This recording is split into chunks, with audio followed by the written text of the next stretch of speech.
جی میرا نام محمد حشام الملک ہے. میرے والد صاحب شہزادہ ضیاء الملک تھے, ان کے والد صاحب شہزادہ اسم الملک,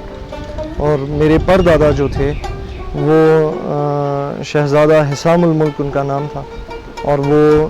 ہز ہائنس سر شجاع الملک کے تیسرے بیٹے تھے, اور ان کو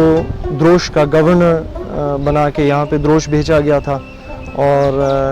1928 میں وہ یہاں پہ دروش میں ایز اے گورنر تعینات ہوئے تھے. اس کے بعد کچھ 1946 میں سکسیشن ڈسپیوٹ کی وجہ سے ان کو چترال سے جلا وطن بھی کیا گیا تھا, اور انہوں نے لورا لائے میں بحیثیت ایک پولیٹیکل پرزنر 2 سال قید بیتی تھی انہوں نے. اور اس کے بعد جب پاکستان بنا تو ان کو پھر واپس انسٹیٹیوٹ کیا گیا, جو ان کی پراپرٹیز تھیں وہ ان کو واپس دی گئیں, اور یہ جہاں ہم بیٹھے ہوئے ہیں ابھی جو دروش کا قلعہ ہے یہ ان کا گھر تھا, اور یہ 1922 میں اس کی کنسٹرکشن شروع ہوئی تھی, اور یہ 1927 میں تیار ہوا تھا. اور اس کے ساتھ ساتھ یہاں پہ جب وہ آئے تھے تو یہاں پہ دروش کا پولو گراؤنڈ بھی بنایا گیا, اور آپاشی کے لیے دروش کی سب سے بڑی نہر جو نہر شیشی کہا جاتا ہے وہ اس کی بھی تعمیر کی گئی. اور اس کے ساتھ ساتھ وہ یہاں پہ اپنے تمام ایڈمنسٹریٹو جو ڈیوٹیز تھے وہ انجام دیتے رہے جب تک پاکستان کے ساتھ ہمارا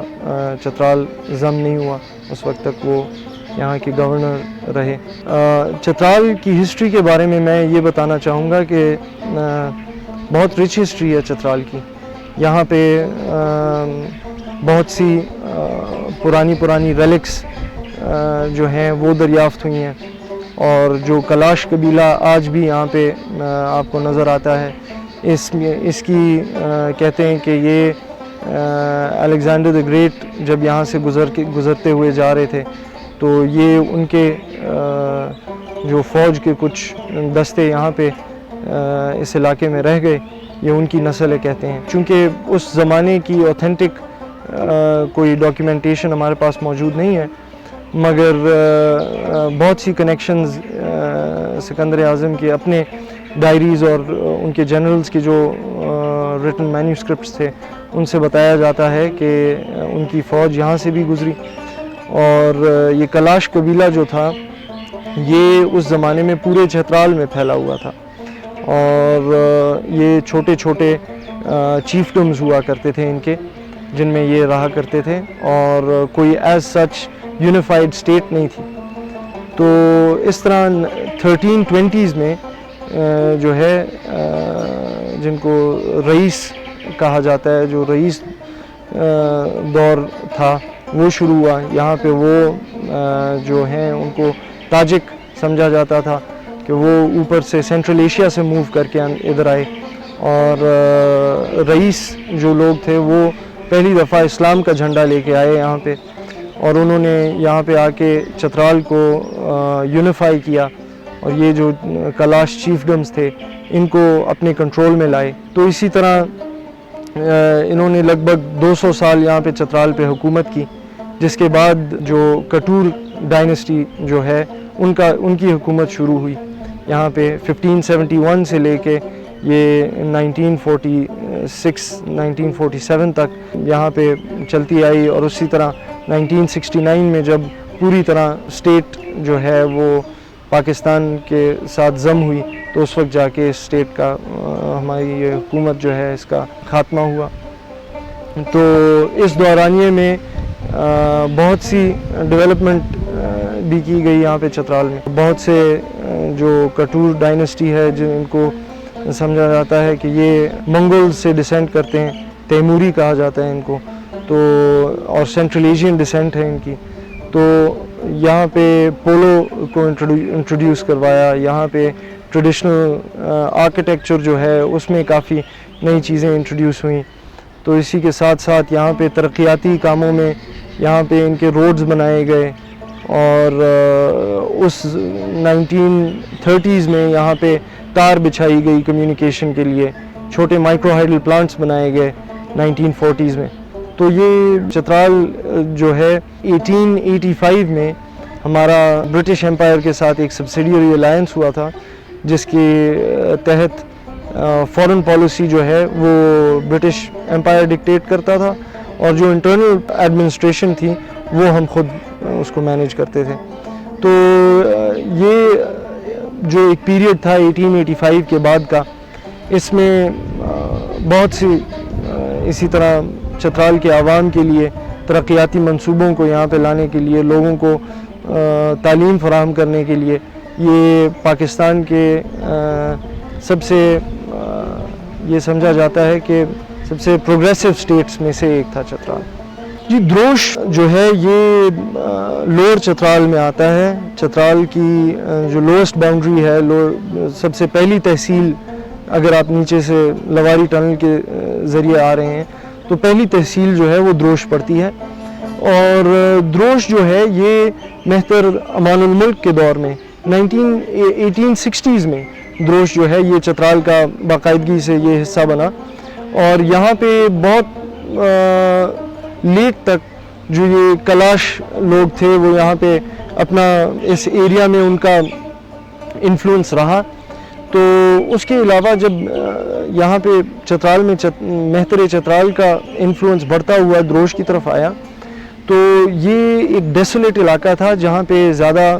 پیداوار اس جگہ کی نہیں تھی۔ چھوٹے چھوٹے یہاں پہ قبیلے کلاش کے رہا کرتے تھے۔ دروش میں اوپر جو ہے شیشی کا علاقہ ہو گیا یہاں پہ، اور اس کے علاوہ گرومیل کا علاقہ ہو گیا۔ ادھر سے نیچے آپ جائیں تو جنجرت کوہ میں اور ان علاقوں میں، کلکٹھک میں، سویر میں، یہاں پہ کلاش قبیلے بہت لیٹ تک یہاں پہ ان کا جو ہے قیام رہا۔ مگر جب مہتری اپریٹس ہے وہ یہاں پہ جب پراپر طریقے سے شفٹ ہوا، تو یہاں پہ پھر دروش کے لیے نہریں بنائی گئیں، یہاں پہ زمین آباد کی گئی، اور پھر مگر یہ نام جو ہے اس جگہ کا وہ پہلے سے ہی تھا، وہ کوئی بدلا نہیں ہے، وہ کوئی نیا نام نہیں ہے۔ پھر ادھر سے جب آپ نیچے افغانستان کی طرف جاتے ہیں تو ارندو کا علاقہ آتا ہے، وہاں پہ بھی اسی طرح پہلے زیادہ تر آبادی کلاش قبیلے کی تھی، مگر اس کے ساتھ ساتھ جو ہیں وقت کے ساتھ ساتھ وہاں پہ چترالی بھی آباد ہوئے، وہاں پہ پٹھان بھی آ کے آباد ہوئے، اور اسی طرح وہ یہ چترال جو ہے یہ ایک انتہائی ملٹی کلچرل علاقہ ہے، جہاں پہ نہ صرف چترالی بولی جاتی ہے مگر اس کے ساتھ ساتھ بہت سی اور زبانیں بھی ہیں، اور ایتھنک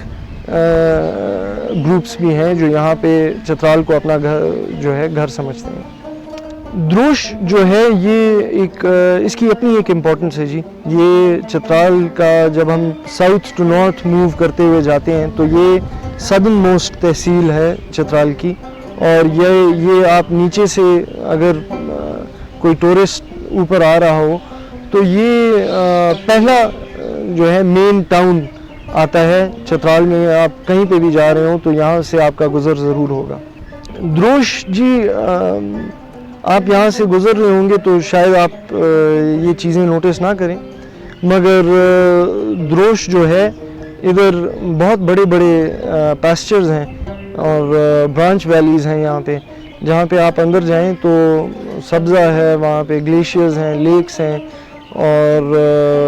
مگر انفراسٹرکچر جو ہے وہ ذرا کمزور ہونے کی وجہ سے ان جگہوں پہ ٹورسٹ ایکٹیویٹی اتنی نہیں ہے، مگر ٹریکنگ کے حوالے سے یہاں پہ بہت خوبصورت جگہیں ہیں۔ اور ایک اور چیز جو دروش میں بہت مشہور ہے وہ یہاں پہ جو ملک پروڈکٹس ہیں، اسپیشلی گوٹ ملک کی، تو یہاں پہ بہت سی مختلف قسم کی چیز بنتی ہے جو آپ کو چترال میں کہیں اور نہ ملے۔ تو اور دوسرا دروش کا یہ ہے کہ یہ پورے چترال میں ایتھنکلی اگر دیکھا جائے تو سب سے ڈائیورس علاقہ جو ہے وہ دروش ہے۔ یہاں پہ چترالی زبان کے علاوہ یہاں پہ جو ہیں پلولا بولنے والے لوگ بھی ہیں، دموی بولنے والے ہیں، یہاں پہ جو ارندو کے علاقے میں جائیں تو وہاں پہ 2-3 مختلف زبانیں بولی جاتی ہیں۔ تو ایتھنکلی جو ہے چترال میں سب سے زیادہ ڈائیورس علاقہ دروش ہے۔ دیکھیں جی دروش کوئی کنونشنل ٹورزم ڈیسٹینیشن جو ہے وہ نہیں ہے. مے بی ان فیوچر بن جائے, مگر یہاں پہ ٹورسٹ وہ زیادہ انجوائے کرے گا جو آ کے ایک انکلوسیو ایکسپیرئنس چاہے, جو آ کے لوگوں سے گھل مل سکے, اور جو آ کے جو مین روڈ کے ساتھ ہی آگے پیچھے نہ جائے, جو ٹریکنگ کے لیے ادھر اندر ویلیز میں جا سکے, جو یہاں پہ اس کی اپنی اوتھینٹک ایک لائف سٹائل جو ہے اور اس کی ڈائیورسٹی جو ہے اس کو جاننے کے لیے جو ٹورسٹ آئے تو اس کے لیے یہاں پہ کافی کچھ ہے, وہ بہت انجوائے کر سکتا ہے. اور اس کے علاوہ میرے خیال سے ٹورزم کو ڈیولپ کرنے کے لیے ہمارے لیے سب سے زیادہ امپورٹنٹ چیز یہ ہے کہ ہم لوکلز کو ان کی کیپیسٹی بلڈنگ کریں, تاکہ ہم میں سے لوکل ماؤنٹین گائیڈز ہم پروڈیوس کر سکیں, پراپر ٹور گائیڈز پروڈیوس کر سکیں جو اس علاقے کی ہسٹری کو اور اس علاقے کی خوبصورتی کو ایکسپلین کر سکیں. اور اس کے ساتھ ساتھ جو ہے میں پرسنلی یہ سمجھتا ہوں کہ جو سسٹینیبل ٹورزم جو ہے اس کی ہمیں ضرورت ہے, ہمیں کنونشنل ٹورزم کی ضرورت نہیں ہے. یہاں پہ یہ دروش کی اچھی خاصی پاپولیشن ہے, یہاں پہ تقریباً دروش تحصیل کو لیا جائے تو اوور 1 لاکھ کی پاپولیشن ہماری ہے. تو میں یہ سمجھتا ہوں کہ یہاں پہ کنونشنل ٹورزم بڑھے گا تو لوگوں کو تکلیف ہوگی, یہاں پہ لوکل پاپولیشن کو مسئلہ ہوگا. تو ایک سسٹینیبل طریقے سے اگر گورنمنٹ پالیسیز صحیح طرح بنا سکے کہ یہاں پہ کلچرل اور ایکسپیرینشل ٹورزم جو ہے اس کو اگر فروغ ملے تو اس علاقے کے لیے بھی اور ان لوگوں کے لیے بھی, اور جو ٹورسٹ اسپیشلی فارنرز جو باہر سے آتے ہیں اور وہ ایک پہاڑوں میں چھپا ہوا ایک کلچر جو ہے اور ایک علاقہ جو ہے اس کو دریافت کرنے کے مقصد کے ساتھ جو باہر ملکوں سے آتے ہیں, ان کے لیے یہاں پہ بہت کچھ جو ہے پرووائڈ کیا جا سکتا ہے. کسی بھی علاقے کے بارے میں اگر ویڈیو بنائی جائے تو میرے خیال سے اس علاقے کے اپنے لوگوں سے جو گفتگو ہوتی ہے وہ بڑی ضروری ہوتی ہے. اور میں جو ہے مسافر چینل جو ہے ان کا میں شکریہ ادا کرنا چاہتا ہوں کہ وہ ہمارے پاس آئے, چترال کے بارے میں اور دروش کے بالخصوص دروش کے بارے میں ہم سے انفارمیشن لی. میں سمجھتا ہوں کہ کوئی بھی چینل جو